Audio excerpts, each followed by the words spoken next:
poor boy's diner are serving, but it must be something. This is a packed house, as big of a house as we have ever seen. This is awesome. It is great to see everybody here. You guys excited?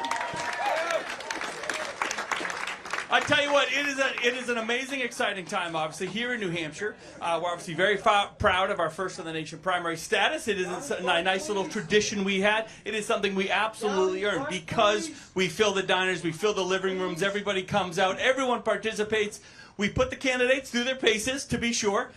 They always look so well rested, which is amazing to me, because inside, trust me, I've been at a quarter at that pace, and it's absolutely exhausting. So to have Ambassador Haley, I call her Governor Haley, Ambassador Governor Nikki, we'll just go with Nikki. To have Nikki here on yet another day, she's been in the state a lot. She's been all over the state, she's been all up north, she's been down south, she's been out west, but that's really what you have to do, right? In terms of not just putting out your message, but hearing what our concerns are, right? To be able to listen to folks, to look them in the eye, to take the questions, to understand what's really happening on the ground. You can look at national stats and national data and all that, but when it comes to, well, how's the business doing? How are we doing with workforce? How are we doing with housing? What's going on with the mental health crisis? These are the things that impact our families. Schools, right?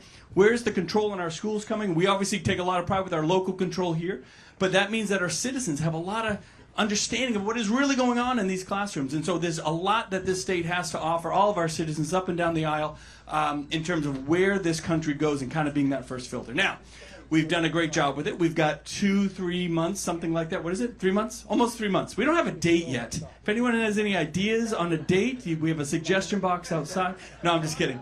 The Secretary of State actually will be putting out a date, I think, fairly soon, but it'll be sometime towards the end of January. So we got about 3 months here. That's actually that's a lifetime in the world of politics where things can change, and the momentum can really happen. A lot of folks, and this is why this room is so packed today, a lot of folks won't even really start deciding who they're going to really get behind until around now, maybe just after Thanksgiving, all the way into January. So numbers are going to really, really move. And when people come up to me and they say, hey, Governor, we see you out there with the different candidates, and what are the issues? What are you hearing out there? For me, there's one issue for Republicans in 2024. It's not necessarily the economy or jobs, which we obviously do very well here in New Hampshire. It's not the abortion issue and this and that. You know what the issue is for us? Winning. Winning is the issue of 2024. That's all that matters. If you cannot cross the finish line in November of 24, get your ass off the ballot. I mean, that's what I say. And unfortunately, we have one guy who just is not going to get there. It's just, Trump cannot get there. We have other candidates out there. We have Nikki leading the charge, a more than solid second place here in New Hampshire. More than solid second place.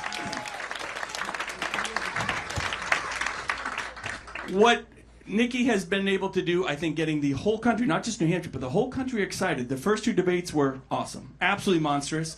I mean, it really was. Let's give her a hand. It was awesome. I've been in a few debates myself, nothing at that level, and I can tell you, as we say in New Hampshire, debates are wicked hard. They can be wicked hard. You crushed them. You got people excited, showed the grit, showed the understanding of the issues, not just the fortitude, and not just being able to give it and take it, but be able to do it with substance behind it. And that's what we want. We want a candidate with substance, a candidate that's conservative, that can talk the right talks on policy, but most importantly, fulfill on the mission, right? We can all have great policy ideas as conservatives, as Republicans, but if you cannot fulfill on that, what's the point? I'm not going to talk about the ambassador thing, but I'm going to talk about the governor thing. As a governor, as a fellow governor, we got to get stuff done. It's the most accountable position in the country. It really is. So to have her experience in a corner office, understanding that day in, day out, 24/7, there's constant accountability on the office, and rising to that occasion and knowing that one way or another, we got to move the ball forward, right?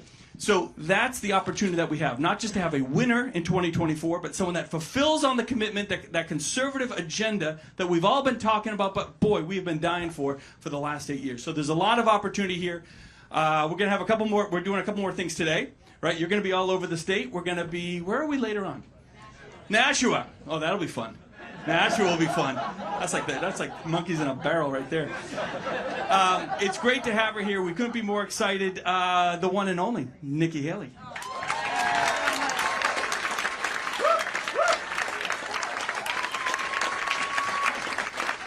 Thank you so much. It's great to be with everybody. You know, I just found that guy in the kitchen eating, so it was nice to have the governor come out here and talk with us. You know, First of all, I've got to say that you can tell the difference between a state that has a good governor and a state that doesn't. Because a state that has a good governor, in spite of what is going wrong at the federal government, they do things to fix it. He has gone out and said, we've got to stop this migration that's happening through the northern border. And he's done it to make sure the flow of fentanyl, the trafficking, everything, give it up for him, because every governor's not doing that, and Chris Sununu is. The second thing that I think is really important to everybody is he understands the value of a dollar. He balanced his budget. He didn't raise your taxes, and instead he gave money back to the town so that they could take care of you. Give it up for the governor for appreciating your dollar. And then give it up to your governor for hanging out with me today. You know, he said that everybody hasn't decided who they're going to be with. Who has decided who they're going to be with? Really? That's all? I got that much work to do? Seriously? Who's decided they're going to be with me? Okay, so this room needs to move to this room. That's all I'm saying. You know, what I will say is you look at what's happening, and the world is on fire. And that's not me being dramatic. You look at us domestically, we're almost $34 trillion in debt. We're having to borrow money just to make our interest payments. At this rate, our interest payments will outspend our defense budget in 2 years. Social Security will go bankrupt in 10 years. Medicare will go bankrupt in 8. And what's happening in D.C.? They're spending like drunken sailors. We saw it with the $2.2 trillion COVID stimulus bill that they passed, expanding welfare, giving us 100 million people on Medicaid, 42 million people on food stamps. That's a third of our country. And then you go and you see that Republicans opened up earmarks and pet projects for the first time in 10 years, pushing through 7,000 of them last December. Things like paying for an honors college in Vermont, tearing down a hotel in Alaska, a courthouse in Colorado, all things that you don't need your taxpayer money going to. Yet what did we see in the 2024 budget? Republicans put in $7.4 billion worth of earmarks and pet projects. Democrats put in $2.8 billion. Now you tell me who the big spenders are. We have to get our economy under control. You look at education. Did you know only 29% of 8th graders in our country are proficient in reading? 29%. Only 26% of 8th graders in our country are proficient in math. 10 years from now, we're going to be in a world of hurt if we don't get these kids reading. You look at the border. I don't care whether it's the southern border or the northern border. We've got a lot of people coming in, and we don't know who they are. We know over 1,000 have come in from Yemen, Iran, and Lebanon. That doesn't count who's come in from Afghanistan. All it takes is one. All it takes is one. And now the number one cause of death for adults 18 to 45, fentanyl. And don't think for a second China doesn't know what they're doing when they send it over. And then my parents always taught me, you take care of those who take care of you. I'm going to ask you if we're taking care of those who take care of us. Right now in America, 33,000 of our veterans are homeless. 1 in 3 suffers from PTSD or thoughts of suicide. We lose 22 heroes a day to suicide. If a veteran has to go to the VA, on average, it takes 29 days for him to get inside for a doctor's appointment. Why 29? Because on the 30th day, he can go to the hospital or doctor of his choice. So midway through the 29 days, they call to reschedule. And the clock starts all over again. It is shameful how we deal with our veterans. So that's a lot of bad, right? It's hard to find anything good. And any one of those things could have been dealt with by Congress. But what has Congress done for you lately? Nothing. Don't you think it's finally time we have term limits in Washington, D.C.?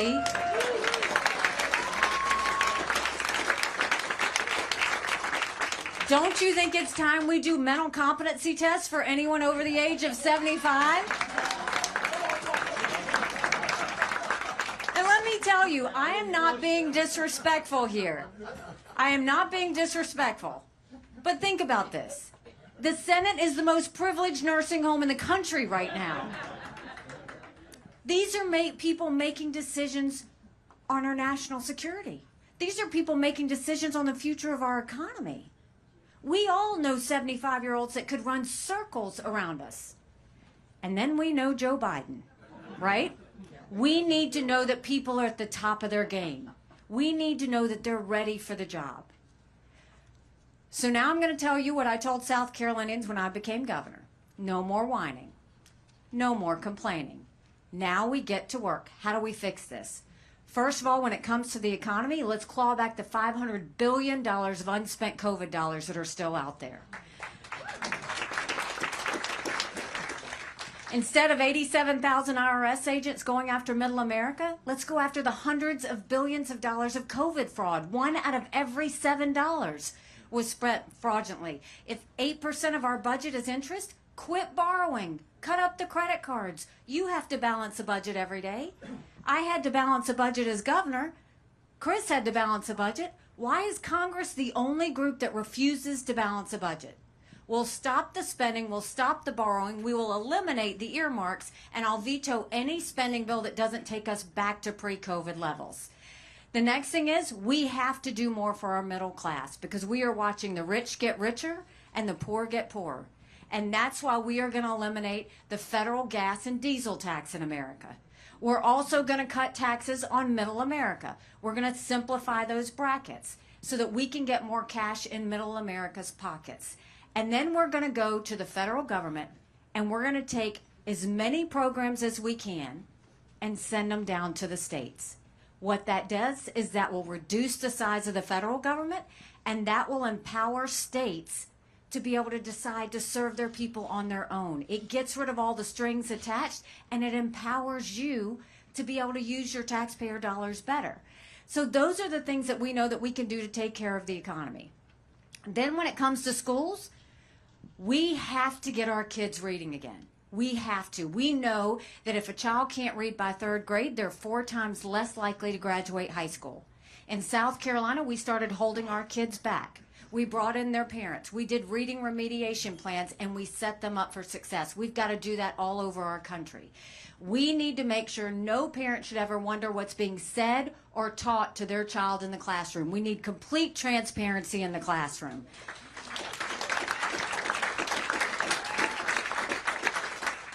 Parents have one job, and that's to make sure we get it right for our kids. That's why every parent across America needs to be able to decide which school their child goes to.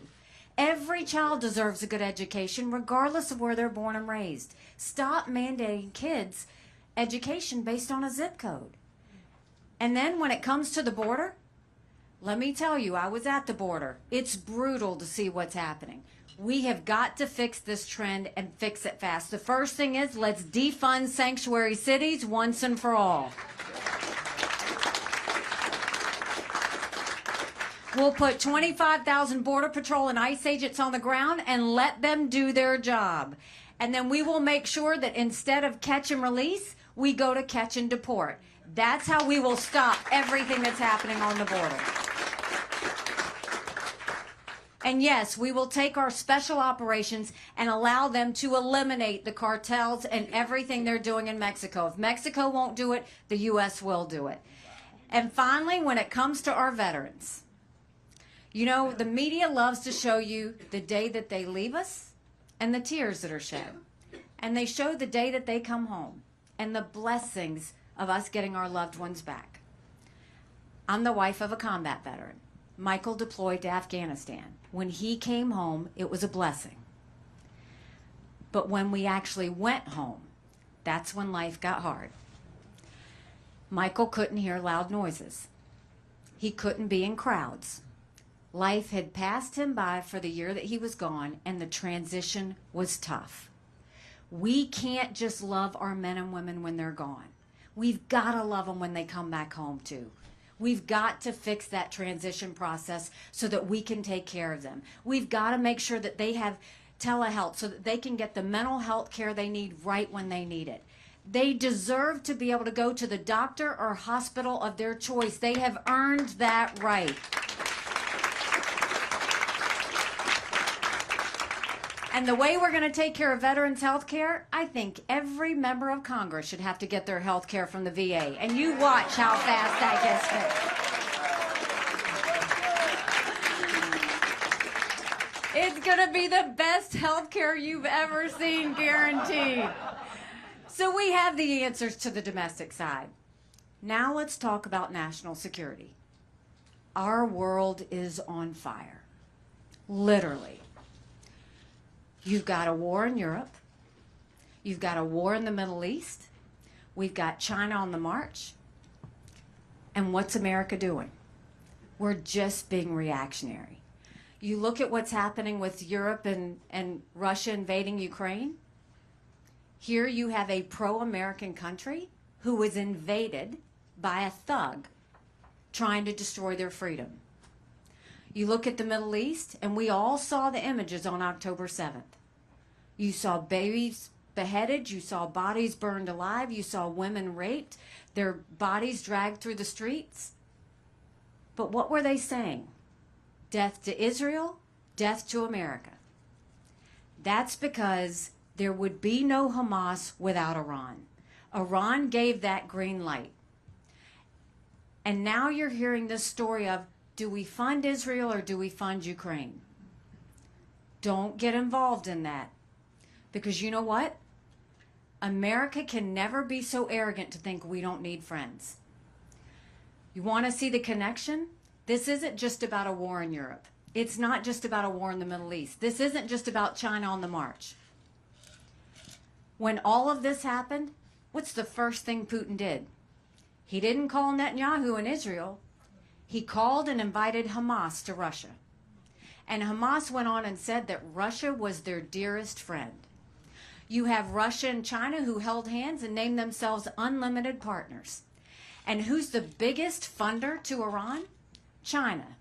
They are the biggest importer of Iranian oil. So billions of dollars have flowed. And when that happens, all of the terrorist activity occurs. And then you've got China. And China's on the march. We know that because they now have 500 nuclear warheads. That's 100 more than they had last year. They have the largest naval fleet in the world. They have 350 ships. They'll have 400 ships in 2 years. We won't even have 350 ships in 2 decades. They're doing artificial intelligence. They're doing space. They're doing cyber. They've developed hypersonic missiles. We've barely gotten started. And now China's the biggest developer of neurostrike weapons. Weapons designed and engineered to change the brain activity of military commanders and segments of the population. That's who we're dealing with. So when you look, there's an unholy alliance. It's Iran, Russia, and China. And let me tell you, I've never been as worried as I am today that America is acting like it's September 10th all over again. And we better remember what September 12th felt like. Because we're there.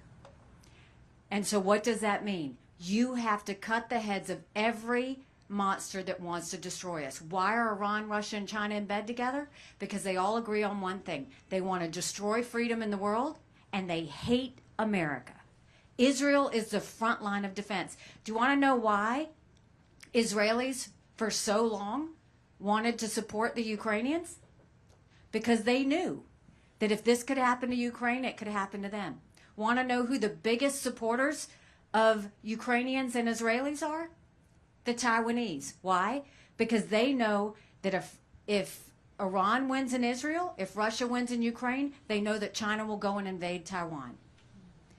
We need to focus on being strong. And being strong means 2 things. There were 2 things that our enemies never wanted us to have when I was at the United Nations. They never wanted us to be energy independent. We're not only going to be energy independent, we're going to be energy dominant. We're going to make sure that we use our energy in the way that makes our economy. We have to do that. That's the biggest thing you could do to cut our enemies at the knees. The second thing is they never wanted us to have a strong military. We have to have a strong military, and that doesn't mean throwing a lot of money at the Department of Defense. It actually means modernizing the Department of Defense. It means tearing down the bureaucracy, getting rid of the red tape, and for God's sake, stop the gender pronoun classes that are happening in the military. It's humiliating to our men and women. When we do those things, that's when we will get back on track. That's what we need to do. So I know the solutions that we need to have for our domestic policy and our foreign policy. But I'll tell you right now, we have to end this national self-loathing that's happening in our country. The idea that they're saying America's bad or rotten or racist. I was elected the first female minority governor in history. America's not racist, we're blessed. Our kids need to know to love America. They need to be saying the Pledge of Allegiance when they start school every day.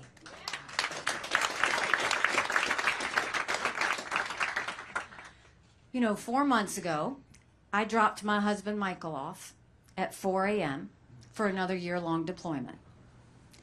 And I watched him and 230 soldiers pick up their 2 duffel bags of belongings to go to a country they'd never been, all in the name of protecting America. They're willing to sacrifice their lives and their families because they still believe in this amazing experiment that is America. So if they're willing to sacrifice their lives for us there, shouldn't we be willing to sacrifice for America here? Because we have a country to save. But in order to save her, it's going to take a lot of courage. Courage to understand that Republicans have lost the last 7 out of 8 popular votes for president. That is nothing to be proud of. We should want to win the majority of Americans. And the only way we win the majority of Americans is if we have a new generational leader.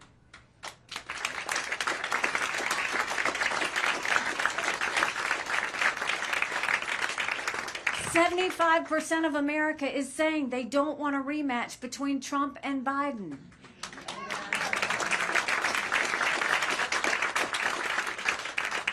So the courage, what does it come down to? The courage comes down to every one of us in this room. Me, I have to have courage to run.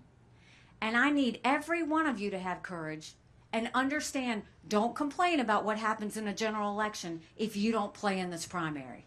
It matters. When I announced, they asked me why I was running. And I said, you know, my parents came here 50 years ago to an America that was strong and proud and full of opportunities. I want them to know that country again. I'm doing this for my husband Michael and his military brothers and sisters because they need to know their sacrifice matters. They need to know that we love our country. I'm doing this for my daughter who just got married, and I saw how hard it was for her and her husband to buy a home. And I'm doing this for my son who's a senior in college. And I am tired of watching him write papers of things he doesn't believe in just to get an A. That is not us. That is not America.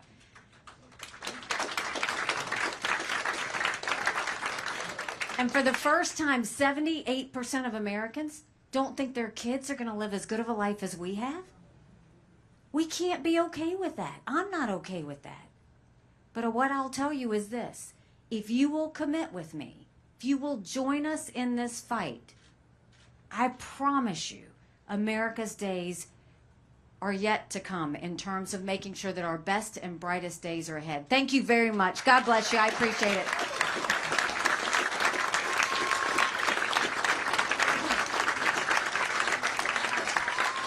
Thank you. So now we're going to open it up for questions. Y'all were nice enough to talk to me, so we'll open it up for questions. There's nothing I won't answer.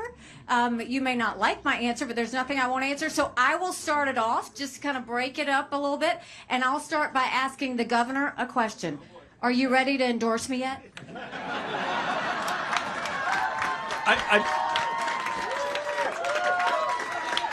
Getting closer every day. Getting closer every day. All right, who's got the first question? Go with the winner, Chris! Right. If some of the federal funding is cut because federal programs would be cut and the states will take over those programs, wouldn't we expect that our state and local taxes would increase to provide for those programs? No, because what happens is when you take those programs, there's money attached to those programs, but there's also strings attached to those programs. So when we can send those down to the states, you're sending it down with the money. That cuts a lot of that federal government out so that you actually have more money at the states. Think welfare, think healthcare, think benefits, think education. You know, I'll tell you, when I was governor, when I took over, we had 11% unemployment. We had thousands of people on welfare. One of the ways I did this, and we would do more of this on the state level, because Chris would know how to do this better than any government bureaucrat, is we went and we matched people on welfare with our businesses. And I told our businesses, if you will take this person and train them for X number of weeks, I'll pay you for it. And at the end, you decide if you want to hire them or not. We moved 35,000 people from welfare to work by doing that. Another way that you can think about it is in our correction system. I wanted to figure out how they got there, what happened to them when they were there, and what happened when they left. By doing that, we changed the way we did things in corrections. We taught them computer skills. We gave them family planning. We taught them how to do a resume. We gave them other types of skills, but we put equipment behind the fence. Now in South Carolina, when someone leaves the fence, they have a job to go to. South Carolina has the lowest recidivism rate in the country. It's programs like that. I'm not going to typically presidents meet with our governors once a year. I'm going to meet with our governors, Republican and Democrat, once a quarter, with the whole focus on moving those programs down and showing them how to use it in a way that empowers their people. Because when you lift up the least of these, that's when magic happens. And that's what we can do around the country.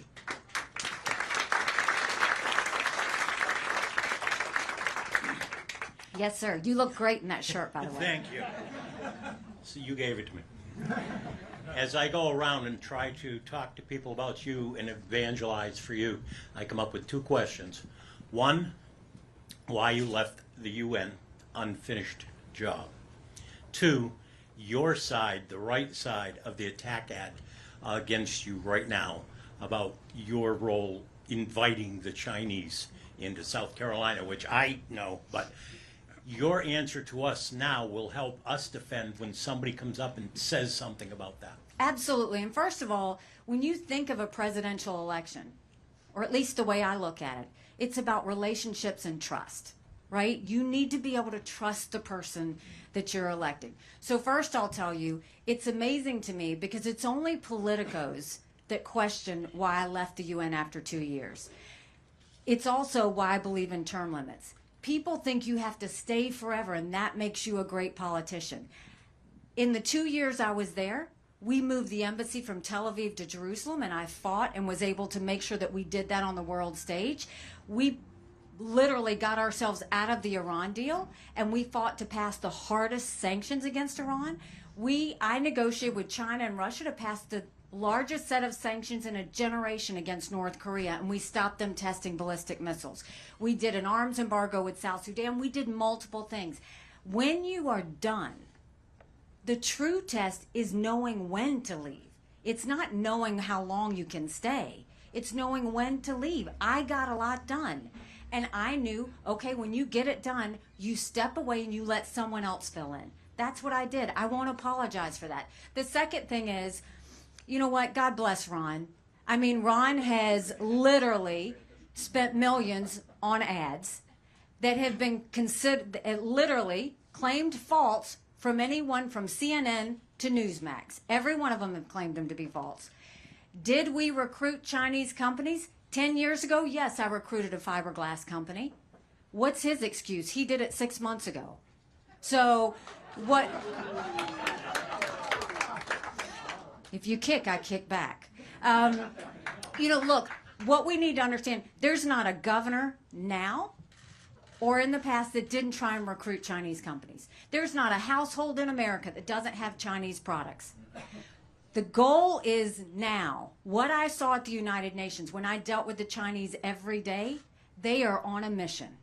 They're on a mission, and we have to see it for what it is. Biden and Yellen want to tell you that China is a competitor. I can tell you for every day of those 2 years, China never saw us as a competitor. They saw us as an enemy. We have got to start treating them the way they treat us. That's the answer to how you deal with China.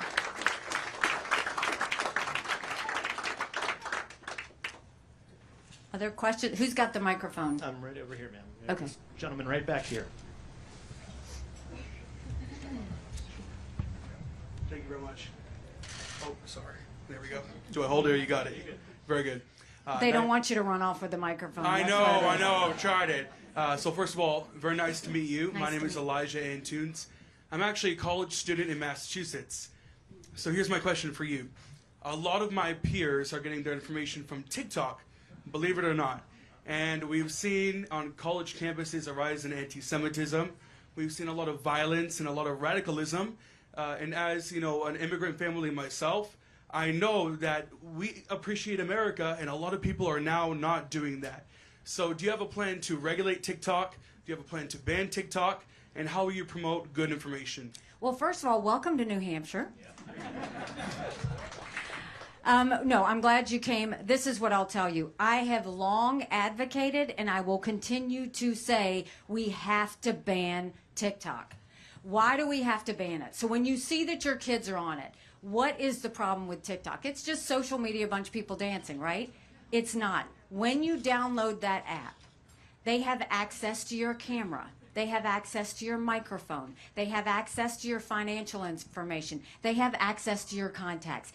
And they have the ability to manipulate what your child sees on TikTok. There is a reason India has banned TikTok. There's a reason the Europeans have banned TikTok. Why does America have to be the last one to realize this is a dangerous threat? We have to ban TikTok. But it brings another situation up. It's not just TikTok.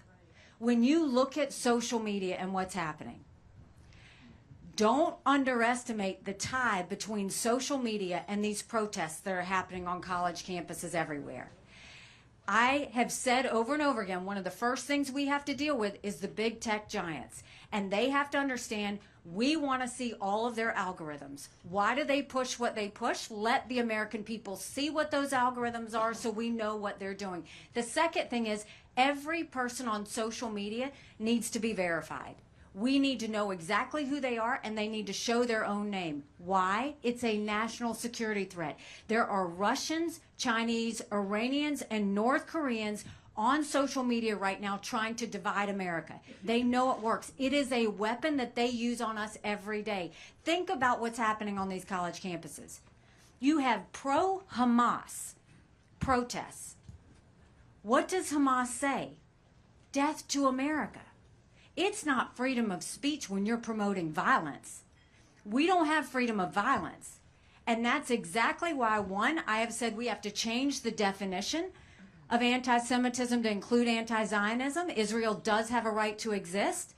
And we also have to say for any campus that is not keeping their students safe, including their Jewish students, then they should have their tax-exempt status taken away. It's the only way that we will deal with that.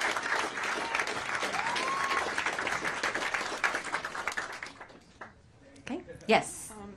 I have a comment and a question. Okay. I never used to believe in term limits. I do now. It won't happen without a constitutional amendment, and I don't see that happening.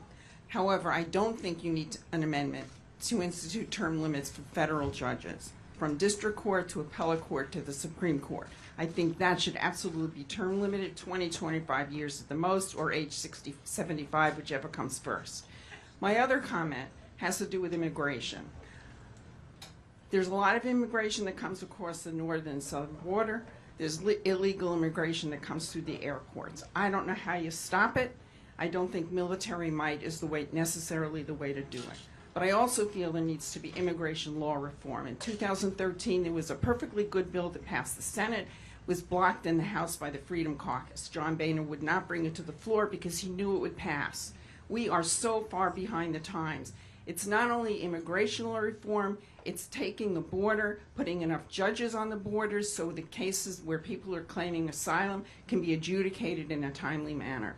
We need immigrants in this country. Immigrants come in, they're looking for a better life. They're not all pushing drugs. They're not all terrorists. They are desperate people leaving desperate situations. And I think we should welcome them, but I think we should do it in an orderly, humane way. And we are not doing that now. And the Republican Party, frankly, was the one in 2013 that blocked that bipartisan bill that was written by Durbin, McCain, Marco Rubio, Lindsey Graham, and I forget the other three. But that's what I want. I want immigration law reform. I want more judges on the border. Okay, so there was a lot there. So let's first start with term limits. So everybody says, oh, but Congress isn't going to do it. I agree with you. That's why the way we're going to deal with term limits is you're going to see a Haley term limit pledge. And we are going to ask every person who files to run for office, incumbent and otherwise, if they are going to sign the pledge. And then I'm going to let you know who signed it and who didn't. What that does is that empowers the voter to ask, why didn't you sign the term limit pledge, and allow you to know exactly what's going to happen at the ballot box. So I think if we can't do it from the inside out, we're going to do it from the outside in. That's how we'll deal with term limits.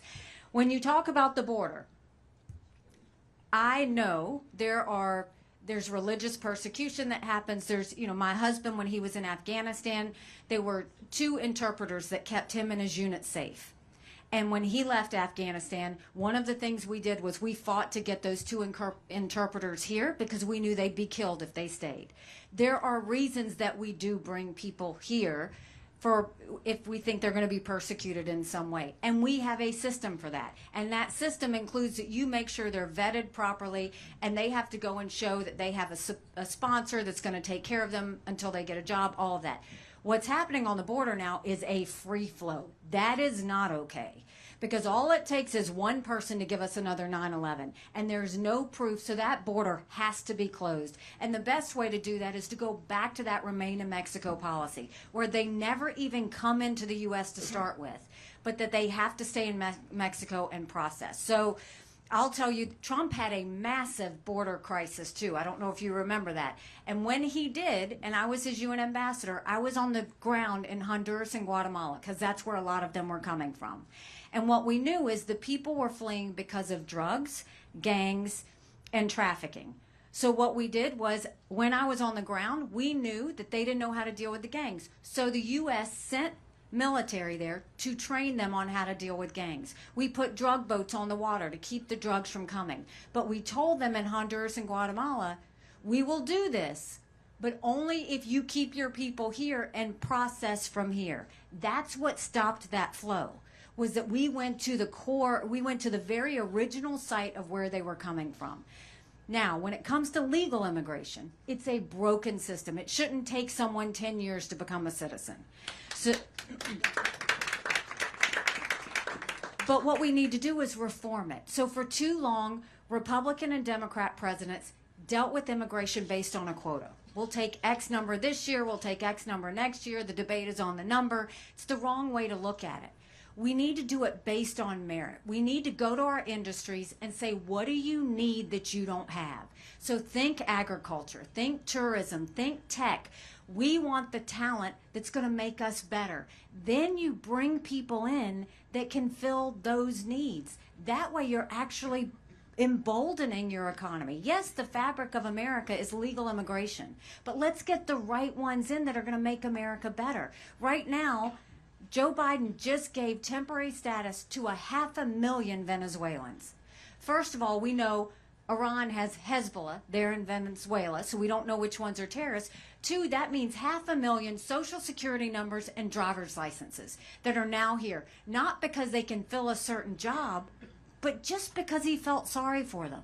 We are a country of laws. The second we stop being a country of laws, we give up everything this country was founded on. There needs to be a process, and the process needs to be what helps that person and what emboldens America. We can do those at the same time. All right, last question. Last question, make it a great one. Where are we? Yes, You said sir. you'd do catch and deport at the border. What would you do with all the ones that are here now? It's a good question. His question was, what do you do with all the immigrants that are here now? Okay, of the 6 to 7 million that have come over since Biden did this is going to sound harsh, but you send them back. And the reason you send them back,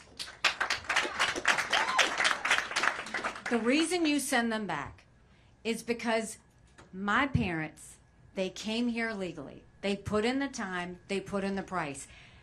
I take care of my parents. They live with us. They're 87 and 89. There's not a time I have dinner with my mom when she doesn't say, are those people still crossing the border? And the reason is they are offended by what's happening on the border.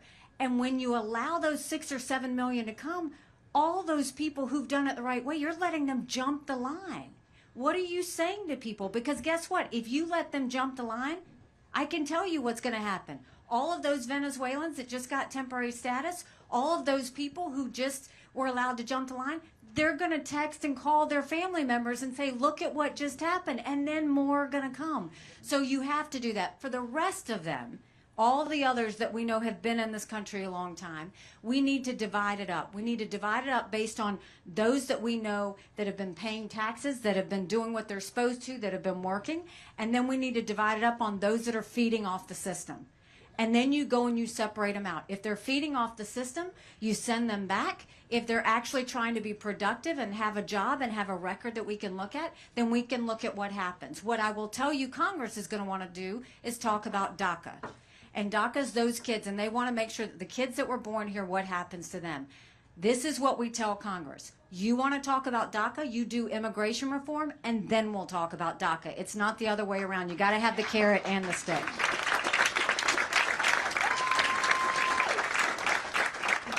So I want to thank you for taking the time to come out. I want to thank the governor for being my co-pilot today. And I will tell you this.